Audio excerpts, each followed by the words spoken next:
Good morning বন্ধুরা, কেমন আছো? আশা করি সবাই ভালো আছি। আজকে হচ্ছিল যে ক্যাটের একটি এক্সাম বলতে তোমার হচ্ছে যে একটা খেলার আয়োজন করা হয়েছিল। সেখানে কে কতটা এগিয়ে নিজেকে তৈরি করতে পেরেছে সেটার উপরে প্রাইজও ছিল বিভিন্ন রকমের।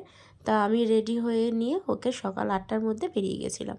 আমরা মাঠে পৌঁছেছি 8টা, ভীষণভাবে ঠান্ডাও লেগে গেছে, সমানে তো নাক টেনেই যাচ্ছি সারাটা রাত, খুবই ঠান্ডা লেগে যেতে। তা যাই হোক, আমি জুতো খুঁজে পাচ্ছিলাম না, তাই জুতো নিয়ে আমি বাইরে বেরিয়ে দেখি একটা বাটারফ্লাই বসে আছে। দেখো চুপচাপ বসে আছে। আমি ওর পাখনাটা দেখার জন্য ওকে জাস্ট একটু নাড়ালাম, ও দেখি পাখনাটা মেলে দিল। দেখো একটুখানি একটুখানি ধরলাম, এই দেখো, দেখো পাখনাটা, এই দেখো পাখনাটা মেলে দিল, কি সুন্দর। আমার মনে হয় ও প্রচণ্ড উইক, মনে হয় একটু বয়স তো, মানে বাটারফ্লাই। যাই হোক, নয়তো যদি ইয়াং হতো পট করে উড়ে যেত। যাই হোক, আমরা তো বেরিয়ে গেলাম, ও আগে যাচ্ছে আর আমি যাচ্ছি ওর পেছন পেছন। তা দেখা যাক, চলো মাঠে গিয়ে কি হয়, আদৌ আমরা ট্রফি আনতে পারি কি না সেটাই দেখার বিষয়। যাই হোক, আমি বলেছি যতটা পারবি করবি, চেষ্টা করবি যাতে তুই তুই যেরকমভাবে করতে চাস করিস। সবাই ট্রফি নেবে, তোমার যদি ইচ্ছা করে তুমি তাহলে নিও। তো যাই হোক, সবাই আমি তো মাঠে চলে এসেছি। মাঠে এসে দেখি যে অনেক ছেলেমেয়েরাই চলে এসছে। ওই যে দেখো, আমি এক সাইডে বসে আছি আর ওই সব বাচ্চাগুলো সব ওখানে যে যার মতো প্রিপারেশান নিচ্ছে আর কি। ওখানে সব সেন্সিগুলো রয়েছে, মানে ক্যারাটে স্যাররা রয়েছেন ওখানে। কাতা হয়, তারপরে কুমি হয়, বিভিন্ন রকমের ক্যারাটের নাম আছে, জুডোর যে নামগুলো আর কি আমি সবটা জানি না, আমার বাবা আর মা নিয়ে যায়। তা আমি যেদিন যেদিন এক্সাম কিংবা খেলা থাকে সেদিন সেদিন আমি যাই। তা সেই সূত্রেই আমি আজকে যাওয়া হয়েছিল। তাই দেখা যাক কি হয়। এই যে সব প্রাইজগুলো টেবিলে দেখো সুন্দরভাবে গোছেছে। এখানে হচ্ছে তোমার 4th অবধি ধরে, first second third fourth, fifth sixth ওরা ধরে না, ফার্স্ট সেকেন্ড থার্ড ফোর্থ। কপালে যার যার থাকবে সে অবশ্যই পাবে। হ্যাঁ, কষ্ট করে বাচ্চাগুলো, বড় থেকে ছোট, ছোট থেকে সবাই, ছোট থেকে বড় সবাই কষ্ট করে, কারণ অন স্পট মার খাওয়া যে কতটা কষ্টকর সেটা যারা খায় তারা বুঝতেই পারে। অনেক সময় ব্লাড বেরিয়ে যায়, ভীষণভাবে ইনজুরি হয়। এইগুলো সঙ্গে সঙ্গে ওখানে এমার্জেন্সি হয়, সেটা নয় যে ফেলে রেখে দেয়। ওনারা যথেষ্ট খুবই ভালো।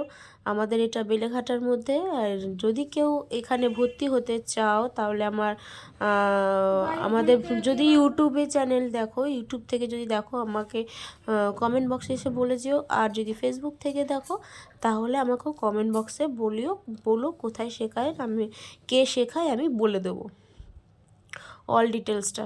সত্যি খুব ভালো শেখায়, স্যারকে হ্যাটস অফ। স্যার যথেষ্ট হাতে ধরে ধরে শেখায়। আর ওখানে প্রচুর ক্যান্ডিডেট, মানে প্রচুর ছাত্রছাত্রীরাও বড় হয়ে, মানে আমি ওদেরকে ছোট দেখেছি, ছোট থেকে ওরা এখন ব্ল্যাক বেল্ট চ্যাম্পিয়ন হয়ে গেছে।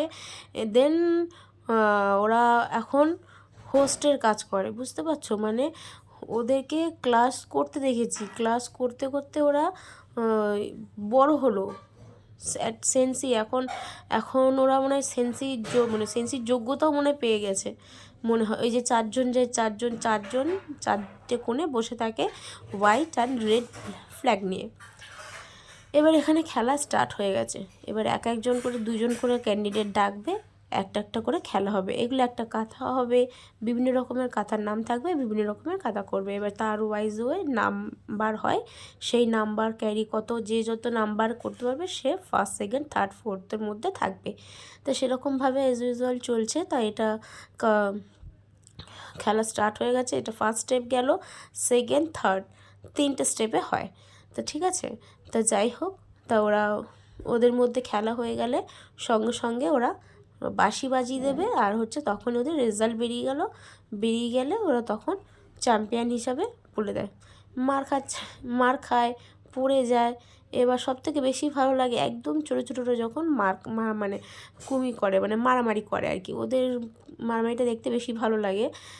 এখানে দেখো, এই যে কুমিতে স্টার্ট হয়ে গেছে অলরেডি। এরা মাঝারি, মানে হচ্ছে তোমার 8 6 7 বছর বয়সী মেয়েদের মধ্যে হয়, মেয়েদের মধ্যে মেয়েরা, ছেলেদের মধ্যে ছেলেরা, এরকম আর কি। এইগুলো বড় মেয়েদের জন্য। যাই হোক, এই হচ্ছে এরকমভাবে ওরা একে অপরের লড়াই করতেই থাকে। এটা কিন্তু কেউ হালকাভাবে নিও না যে এগুলো হালকা করে মার হচ্ছে, এগুলো হালকা করে মার নয়, এগুলো যথেষ্ট শক্তি দিয়ে মার হয়, ঠিক আছে। কারণ হাতে পাঞ্চিং বক্স থাকে, মানে কি বক্স বলে আমি জানি না, হাতে সমস্ত কিছু থাকে, মানে ফেস গার্ড থেকে শুরু করে সব কিছুই গাইডলাইন্স মেনেই করা হয়, এমন না যে হয় না। তারপর খেলা শেষ হয়ে গেল, শেষ হয়ে যাওয়ার পরে বিজয়ীদের নাম ঘোষণা করা হয়েছে এবং ফার্স্ট সেকেন্ড তার খুব কম ছাত্রছাত্রীরা আছে মানে পায়নি, বেশিরভাগ পেয়েছে। ফার্স্ট সেকেন্ড থার্ড ফোর্থ সবার হয়েছে। তা বাবান ওখানে ফোর্থ হয়েছে। তা মোটামুটি ও আমি তো আনএক্সপেক্টেড, বাট আমি জানি ও খুব মধ্যখানে ক্লাস কামাই করেছিল, অনেকগুলো ক্লাস কামাই হতে ও প্র্যাকটিস করেনি, আর বাড়িতে সেরকম প্র্যাকটিস হয় না, কার সাথে করবে। তো ও চলে গেল। তাহলে ও ওখানে থার্ড মানে সেকেন্ড রাউন্ড, মানে দুটো রাউন্ড হয়, দুটো রাউন্ড মিলিয়ে রেজাল্ট আউট হয়। তো সেইভাবেই আর কি ওরা খেলছিল। এই যে মারামারি করছে, আমি এখানে একটু স্পিডটা বাড়িয়ে দিয়েছি কারণ ভিডিওটা অনেকটা লং হয়ে যাবে, কেউ দেখতে চাইবে না, বোরিং ফিল করবে। তা আমি যখন লাইভ করছিলাম, মানে ওরা যখন মানে ফাইট করছিল তখন আমি লাইভ করছিলাম ওদের দুজনকে নিয়ে, ঠিক আছে। তা সেই জন্য বাবার একটা ফোন দিয়ে আমি রেকর্ডিং করেছি, সেই রেকর্ডিংটাই এখানে দেওয়া। তো চলো, সেইভাবেই ওরা আর কি ফাইট করছিল। ফাইট করতে করতে ওরা ঘোষণা করে দিল, করার পর আমি ভাবলাম হয়তো আরেকবার হয়তো হবে, তা দেখি ওরা হলো না, ওদের ওটাতে ঘোষণা স্টার্ট করে দিল। তো করার পরে লাস্টে ওদের লিস্টে আবার নাম আসে, কে কে প্রাইজ পাবে আর কে কে পাবে না। তা প্রাইজের মধ্যে ওর নামও ছিল। তা যাই হোক, ও তো ভীষণ খুশি, ও ভেবেছে মানে আমি পারিনি কিংবা পাবো না, আর আমিও বলিনি, আমিও জানি না। বাট আমি যখন মানে মেডেলগুলো যখন তৈরি করা হয় ও ফিতে দিয়ে, সে সময় আমি ওখানে ছিলাম। তা আমি যখন দেখি তখন ওর লিস্টে ওর নাম দেখতেও পাই, আমি চুপচাপ থাকি। স্যারকে বললাম, স্যার এটা কি ওর নাম? বলে হ্যাঁ, ও আরাধ্যা ফোর্থে আছে, অসুবিধা কিছু নেই, ও মোটামুটি পেরেছে। ঠিক আছে, কোনো অসুবিধা নেই, চলো। ও আবার নেমেছে, নেমে ও আবার স্টার্ট করলো, করে তখন ও ফোর্থে রান পায়। এবার তোমরা একটুখানি দেখতে থাকো, আমি এখানে ঘোরাবো না, কারণ খেলাটা যারা এটা নেশা আছে তারা ঠিকই দেখবে, আর যারা নেশা নেই, মানে যারা একটু মানে কুফু করতে একটু ইচ্ছুক নয়, তারা স্কিপ করে যেও, কারণ এটা বাচ্চাদের, এটা বড়দের না। বড়দেরটা হয়, ছেলেদেরও হয়, ছেলেদেরটা তো আরও দেখার মতন হয়, রীতিমতো অন্যরকম একটা কাণ্ড হয়ে যায়, বুঝতে পারছো, ছেলেদেরটাতে। মেয়েদেরটা তো হয়, মেয়েদেরটাতে বেশি বড়, মেয়েদেরটাতে এবারে নেয়নি, এবারে বেশি খুব জোর 13+13 মধ্যে ছিল, 13 মধ্যে ছিল, ঠিক আছে। এই বছরের মধ্যে এরা আর কি নাম দিয়েছিল। তাই এইভাবে ওরা করছে। স্যার ওদেরকে বারণ করছে যে তোমরা এইগুলো করবে, এইগুলো করবে না, কেউ মুখে মারামারি করবে না, মানে হাতে পায়ে যা পারো করো, কেউ ফুট করে চোখের মধ্যে মেরে দেবে না, ওরা তো বাচ্চা মানুষ, ওদেরকে জাস্ট এই গাইডগুলো আর কি সেন্সই করিয়ে দিচ্ছিল। তো যাই হোক, খেলাটা তো মোটামুটি এগানো হলো, দেখতে থাকো, এখনও মারামারি চলে যাচ্ছে।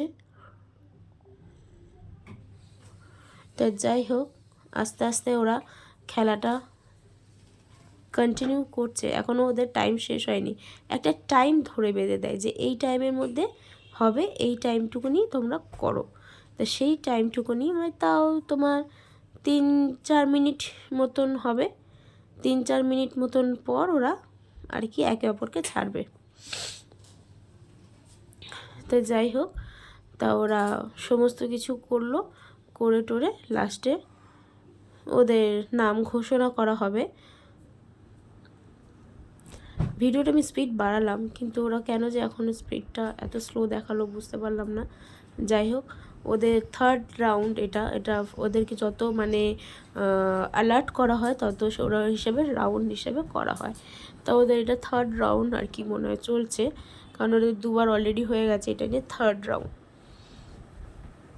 থার্ড রাউন্ডে ওরা এখনও পর্যন্ত করছে, করে টোরে লাস্টে ওকে বললো যে বসো, তারপর আস্তে আস্তে করা হবে। যাই হোক, ওরা মোটামুটি করে ওকে বসিয়ে দিয়েছে, কারণ ওর আরেকজনের অলরেডি জ্যাকেট খুলে গেছিলো আর কি, সেই জন্য মানে মার খেতে খেতে জ্যাকেট খুলে গেছে। তা যাই হোক, বাচ্চা মানুষ, এখানে সিরিয়াসভাবে কিছু নেই। তা যাই হোক, ওরা রীতিমতো আবার ফাইটিং শুরু হলো। তা করে টোরে নিয়ে বাবান 4th-এ চলে আসলো, ও 3rd-এ চলে গেল। তাই যাই হোক, অ্যাকচুয়ালি সবথেকে প্রাইজটার বড় পাওয়ার থেকেও যে এতগুলো ক্যান্ডিডেটের মধ্যে যে ও অ্যাটেন্ড করেছে, ওকে নেওয়া হয়েছে, ও যে সাহস করে গেছে, এটাই ওকে আমি সম্বোধনা জানাই যে প্রতিটা প্রতিযোগিতা যাওয়া উচিত। তোমার সব প্রতিযোগিতায় যে প্রাইজ আনতে হবে সেটা নয়, প্রতিযোগিতা বসা উচিত। যে কোনো বাচ্চাদের ক্ষেত্রে আমি বলবো যে বাচ্চাদেরকে এগাতে দেবেন। প্রত্যেকটা যতটুকুনি সামর্থ্য বাচ্চাটির ও করুক, ও এগাক, ও ওর মানে সেখান থেকে বোঝা যাবে বাচ্চাটি কোন দিকে ন্যাকটা বেশি আছে, আঁকাতে, খেলাতে, পড়াতে, যে কোনো কিছুতে বাচ্চাদেরকে এগিয়ে দেওয়াটা উচিত। তা যাই হোক, এগানোর পর ও 4th-এ হলো। তা ও মোটামুটি সেই সময়টা পার হয়ে গিয়ে ওরাদেরকে বসিয়ে দিল। এরপরে হবে প্রাইজ দেওয়ার পালা। এবার প্রাইজ দিতে গিয়ে এবার ওরা তো বসে সব যে যার ঘাস কুড়াচ্ছে তো কুড়াচ্ছে, কেউ মাটি কুড়াচ্ছে, আর মানে ধুলো বালি তো ওরা তো আছেই। সাদা জামা একদম বালির কালার করে নিয়ে চলে এসছে। কষ্টের ফল মিঠা হয়, সেটাই প্রমাণ।